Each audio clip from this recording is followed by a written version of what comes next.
Well, the vintage class is for pre-54. We picked that year because in 55 we had the small block Chevy, and we didn't really want to include that as a vintage engine. It's kind of a contemporary thing because they built them forever.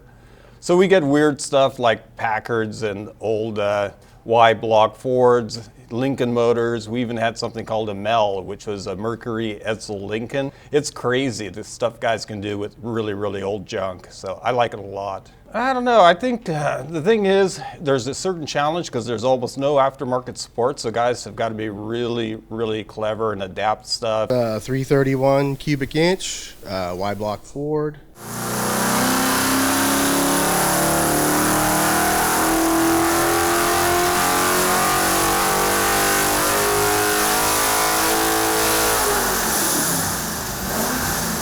It has stock Ford crank that's been offset ground. It has ISKI cam lifters. John at C&J Performance did the carburetors for us. They work really good.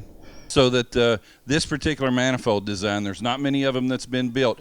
4 manifolds have been built, and there's 2 here at competition on our vintage engines. The manifold design came about a couple of years ago. We do a dual plane manifold. As more people play with them, you know, this runs good, but we want more and more. It's set up to be a tunnel ram, but on the front you'll see, you know, it has a flange. It could be a fuel injected manifold as well.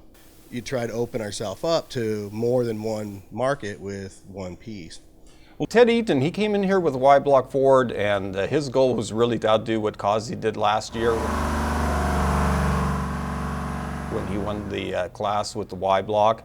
Eaton did something different.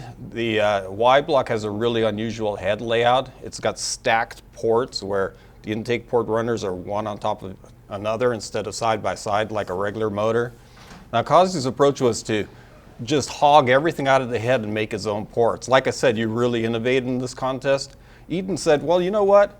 I think Eaton loves Y-blocks, so he's like, oh man, the Y-block's like the perfect engine. Why would you change that port? So he came in here with the ports stacked like they come from the factory, and he claims to have made more power than Causey, but he had an extra 500 RPM to do it with.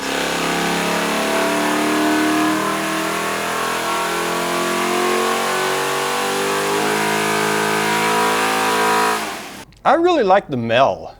I mean, think about it. It's a freaking Edsel engine. You know, nobody built those things for performance. But back in, I think, 59, they actually won the U.S. Nationals. Well, yeah, I think it was 59. To Texans, Jack Moss in his twin Chevy being taken by Rod Singer on the tower side. The second year of production, that engine came out in 1958.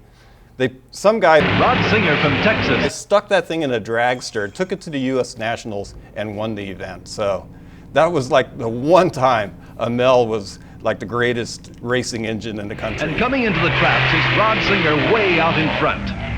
All those engines, they're great. I love this stuff.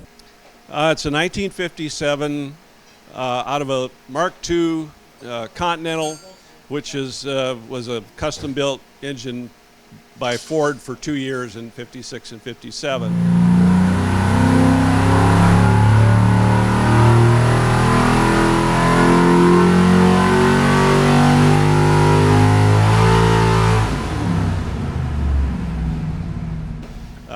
It was originally 368 cubic inches. It's been bored and stroked a little bit to 383. Completely, internals are all modernized, fully ported heads, you know, adapted intake from another engine series. The valve covers are exclusive to the Continental, and the engine color is the color that came in the car. So it was also used in Lincolns and some Mercurys, but I chose to dress it up as a Continental for this competition. Royce is brought from RB Engines. This has brought his Continental 383-inch power plant. That kind of innovation makes it interesting because you never know what to expect.